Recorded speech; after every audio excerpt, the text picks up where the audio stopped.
No haala kanaani akkasitti itti dibdu jechuu erga dibdanii masaajii seeraan gootu baay'ee rifeensa keessan lallaaffisuuf akkasumas immoo forforii irraa caccabuu irraa waan baay'ee irraa isin fayyada. Kanaaf obboleewwan kiyya haala kanaan haala an amma itti fayyadamu kanaatiin itti fayyadamaa isiniin jedha. Hedduu nama fayyada. Fakkeenya ana baay'ee na fayyadee jira. Akkasumatti ture rifeensi kiyya dura haala kana miti ture. Yeroo gabaabaa keessatti na hordoftanii yoo adeemtanii akkaataa ani itti hojjedhu kana yoo hojjettanii baay'ee tokko jijjiirama guddaa irraa argattanii galatoomillee akkanaan jettanii abdii guddaa nan qabaa. Kunoo haala kanaan akkasittiin akka itti fayyadamtanii haga qarqara isaatti haala kanaanii dibaatii itti fayyadamaa isiniin jedha hordoftoota kiyya. Erga akkas gootanii kunoo haala kan amma itti marmaru kanaan akkasitti marmartanii hundasaa waliin geessiftu jechuudha. Haala salphaa yeroo gabaabaa keessatti itti fayyadamtanii anaan baay'ee natti tolee jira. Isinillee akka isinitti tolu abdii guddaan qaba. Kunoo haala kanaanii akkaataa isin itti dibattan haala kanaanidha. Egaa hordoftoota kiyyaa na hordofaa isiniin jechuun barbaada. Hundumti keessanillee like, share, subscribe kana hin dagatiina. Hayyeen ashamaa harka fuune jaallatamtoota kabajamtoota maatii chaanaal Abeeloof nagaan waaqayyoo isiniif abaay'atu. Lafaa bakka jirtan gola jirtan keessatti ayyaanni waaqayyoo isiniif abaay'atu. Obboleewwan kiyyaa warreen amantii biraa taatanis rabbiin haalaaf mana jirtan gola jirtan keessatti ayyaanni isaa isiniif abaay'atu isiniin jechuu jaalladha. Obboleewwan kiyyaa baga nagaa dhuftanii nooru isiniin jedheera. Manni kun gara mana keessaniiti. Chaanaaliin kun chaanaalii keessanidha. Chaanaala isin guddistan jedheetiin abdii nan qaba. Baga nagaa dhuftanii hordoftoonni kiyyaa warreen har'areef gara chaanaalii kiyyatti dhuftanii nooru like, share, subscribe gochuudhaan gara maatii kiyyatti dabalama. Mallattoo alaarmii tuquudhaan yeroo hundumaa viidiyoo ani lakkisu akka isin bira ga'uuf jechuudha. Kanatti aansuun akkuma kanaan dura isin barsiisaa turetti wantoota rifeensa keenyaa fi bareedaa ta'anii mana keenya keessatti free keemikaala irraa adda kan ta'e kan keemikaala hin qabne dibachuuf illee sodaa tokko malee kan dibannu. Akkasumas immoo wanta na jedhu hundumaa kunoo akkanatti ilaala isiniin jechuu osoo hin taane ofii kiyyaa dibadhee fakkeenya isinii ta'eetaniini sodaa tokko malee akka isiniin fayyadamnee fi isiniif qabadheen dhufeen jira. Obboleewwan kiyyaa isin immoo egaani na hordofaa maalirraa akka hojjenne baay'ee rifeensa keenyaa fi faayidaa baay'ee pirootinii ni qaba, viitaaminii illee ni qaba. Haala kanaan mana keenya keessatti haala salphaa gatii salphaa ta'een hojjetadhee isiniif qabadheen dhufeen jira. Akkaataa ani itti hojjedhee yookiin immoo haala ani irraa hojjedhee isinillee nafaliin bu'aati. Daawwadhaa amma gara hojii isaatti galla hordoftoota kiyyaa na wajjiniin ta'a isiniin jedha. Jaallatamtootaaf kabajamtoota kiyyaa yeroo gara hojii isaatti adeemnu wantoota ana na barbaachisan kunoo isiniif qabadhee dhufee jira. Baay'ee rifeensa keenya barbaachisaadha. Baay'ee tokko laaffisuufis dheeressuufis akkasumas immoo daanjirii pirootinii adda addaa daanjirii rifeensa keenyaa forforii godhatanii fi kun jeeliinsaa baay'ee qorichadha. Akkasumas omeegaa 3 qaba. Kun viitaaminii qaba, omeegaa 3 qaba, pirootinii wanta adda addaa irraa arganna. Kanaaf iyyuu jennaan warreen kun maal yoo jettanii kunoo orgaanik shi'aa orgaanikiin kuni GACD jedhama. GACD kana iddoo hundumaarraa argachuu ni dandeessu. Akkasumas immoo talbaa namni hin beekne tokko illee hin jirtanii talbaa'anii yeroo baay'ee itti fayyadame. Isa kana isinitti argisiisa qolasaa jechuudha akkaataa itti bitattanii. GACD'n kuni baay'ee tokko furdinallee nurraa qannasuuf fuula keenya gogaa keenyaaf illee baay'ee bareeda. GACD warreen kun gogaa keenyaaf illee ni ta'u jechuudha. Fuula keenya, harka keenya akkasumas immoo rifeensa keenya baay'ee lallaafisuuf gahee guddaa kan qabudha. Ruuziidha. Ruuzii gosoota barbaadan. Ruuzii ani yeroo hundumaa rifeensa kiyyatti gochuu nan jaaladha. Maaliif ruuziin baay'ee akka rifeensi keenya nurraa hin bubuqqaane nuuf jajjabeessa. Akka innillee nuuf baay'atu rifeensi keenya isa kanallee gahee guddaa nuuf kenna jechuudha. Kanaaf amma isin gagga'an amma maankaa lama jechuudha. GACD maankaa lama. Talbaallee maankaa lama, ruuziillee maankaa lama. Isaan kana kunoo biriddiitti naqadhaa jechuudha. Haala bareedaa akkasumas haala salphaa ta'een isin argisiisa. Warreen kana sadan dhugaa dubbachuuf baay'ee tokko rifeensa keessanii fi barbaachisaadha. Haala kanaan itti fayyadamtu. Kunoo erga haala kanaanii sadansaa wal keessa makanneetii isin argisiisa. Kunoo GACD'n maali jechuun ni dandeessu. GACD'n omega 3 direetii faayiberii qaba, pirootinii qaba. Omega 3 kana fakkaata isiniin jedha.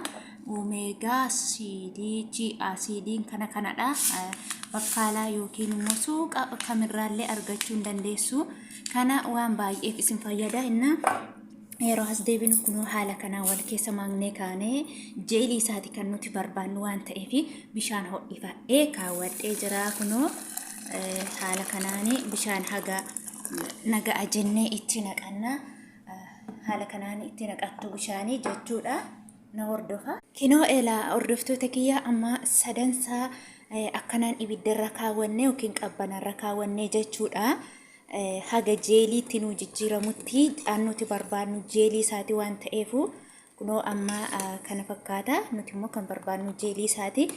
Dafee jeelii inni ba'a.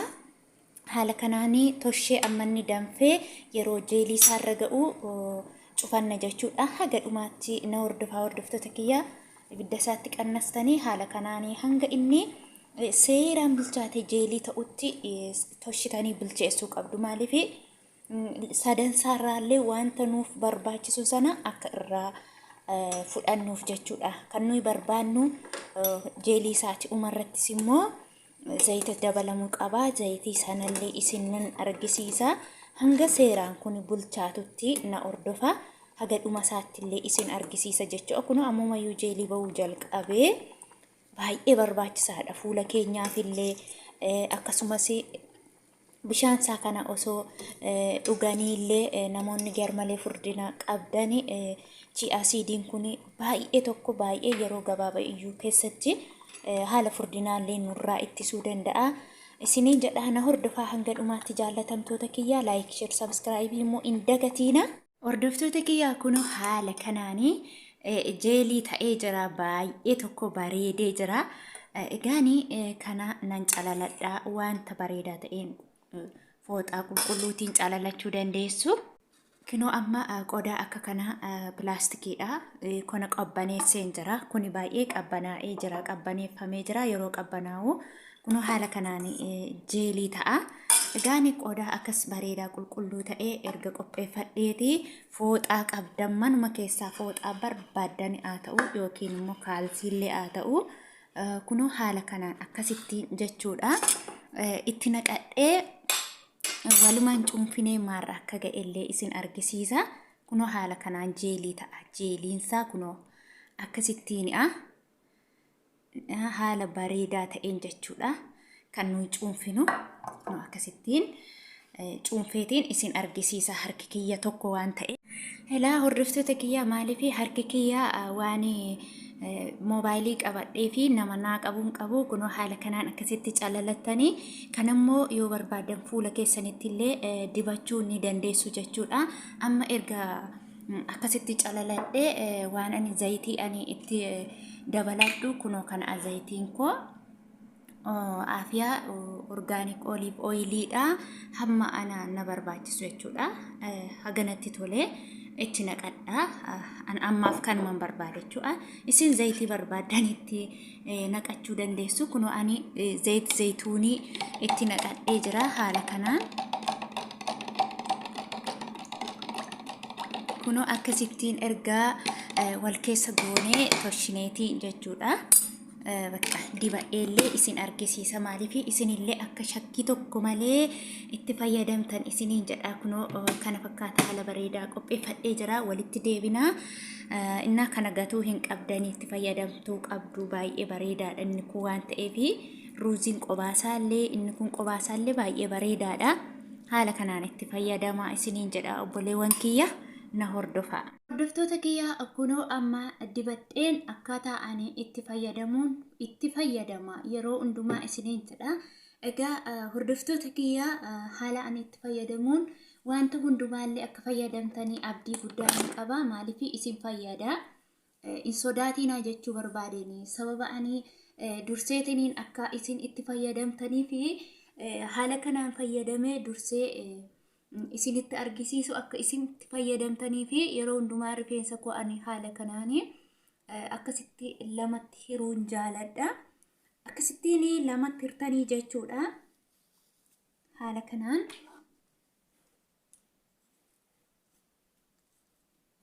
akkasittiin itti fayyadamuu ni dandeessu. Kunoo egaa haala kanaan qopheessee jira zayitiin isaa irra keessa ta'a. Akkasittiin wal keessa gochuu dandeessu jechuudha.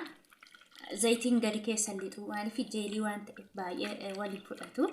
Isin garuu yeroo fayyadamtan haala kanaan tochoostanii itti fayyadamuu ni dandeessu. Egaa haala kanaan itti fayyadama. Akkasumas uffata keessanillee balleessuu ni danda'a jechuudha. Isin immoo yaa'u miiccattu waan ta'eef rakkoo tokkollee hin qabu. Isiniin jedhaa hordoftoota kiyyaa akka itti fayyadamtan abdiin qaba. Hundumti keessanillee jechuudha. Baay'ee rifeensaaf baay'ee tokko bareedaadha. Ani yeroo hundumaa itti fayyadama. Maaliif wanta online irraa bitamu miti. Akkasumas immoo wanta shakkamu miti. Expired ta'eera maaloo ta'eera rifeensa keenyarraa miidhaa tokko geessisa jettanii in sodaatina. Haala kanaanii ani itti fayyadameen itti fayyadama. Wanti tokko yeroo fayyadamtan immoo wanti godha masaajiin barbaachisaa rifeensa keessan kunoo haga asitti itti qarqaraatti jechuudha. Buqqee isaarraa kaastanii haga qarqaraatti buqqee isaa keessa haala kanaan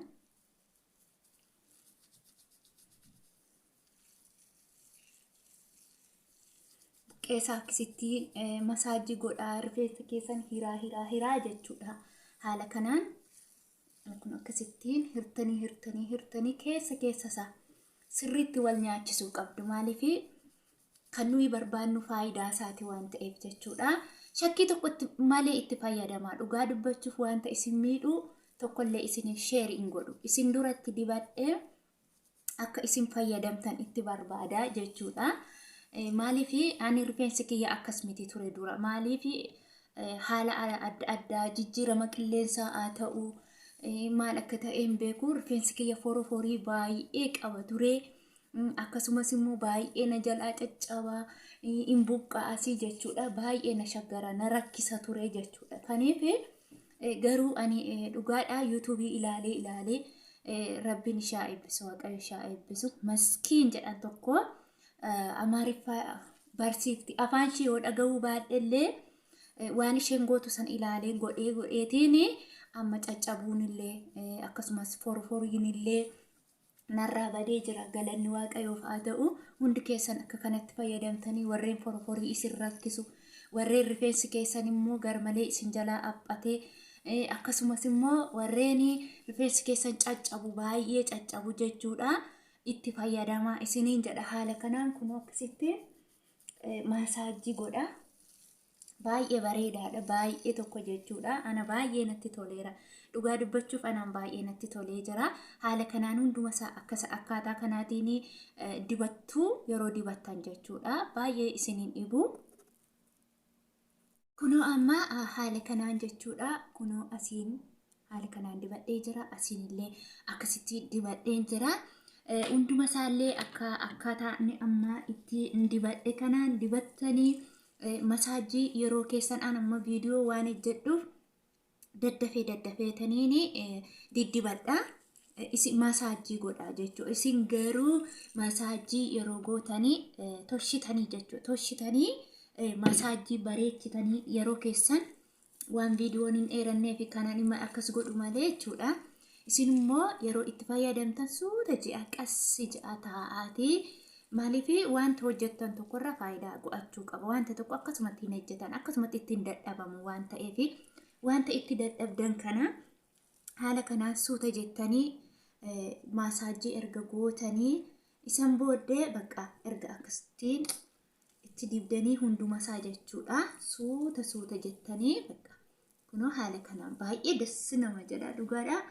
Ana baay'ee tokko natti tolee jira dhugaa dubbachuuf baay'ee tokko natti tolee jira. Kun akkasittiin jechuudha. Walitti qabaa alama kana wayyaan keessan garuu hin xuraa'a. Haxuraa'u ani fi kiyya miica waan ta'eef uma rakkoo hin qabu.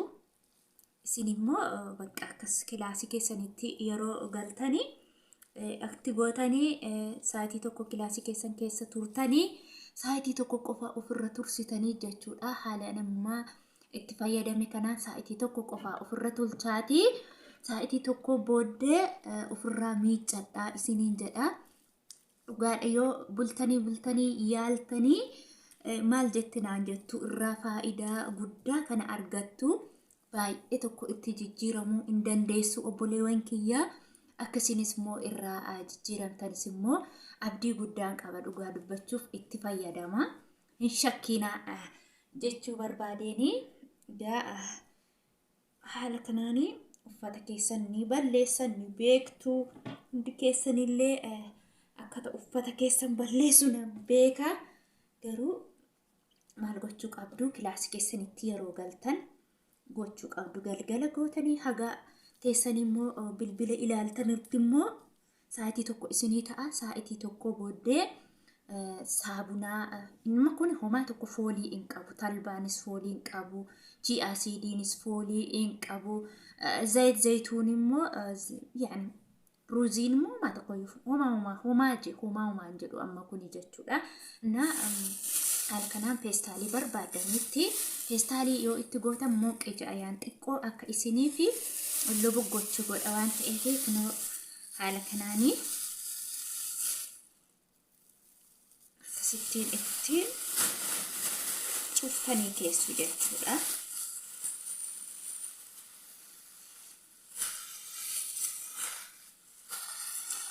Kunoo akkasittiin sa'aatii tokko qofa ofirra tursaatii jechuudha.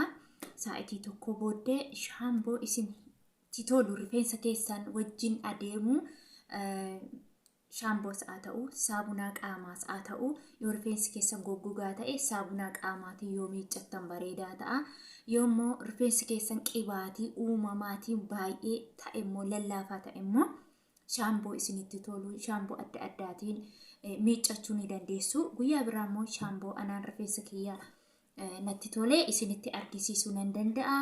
Hordoftoota kiyyaa waan turtiin keessan ana wajjiniin turtanii fi galatooma waaqayyoo isin haa eebbisu. Laayikii sheerii immoo hin dagatinaa. Homaa tokkollee baasii tokko isin hin baasu. Yoo laayik gootan namoota baay'ee bira akka ga'u ni taasisa. Sheeris yoo gootanis namoota bira gagga'a isiniin jedha. Subscribe yoo gootan immoo yeroo hundumaa viidiyoo ani hojjedhu kallattii mangaafa yeroo hojjedhu kallattiidhaan isin bira dhufa. Jechuu barbaadeenii walumaa galatti turtiin keessan kan wajjin turtan galatoomaa eebbifama.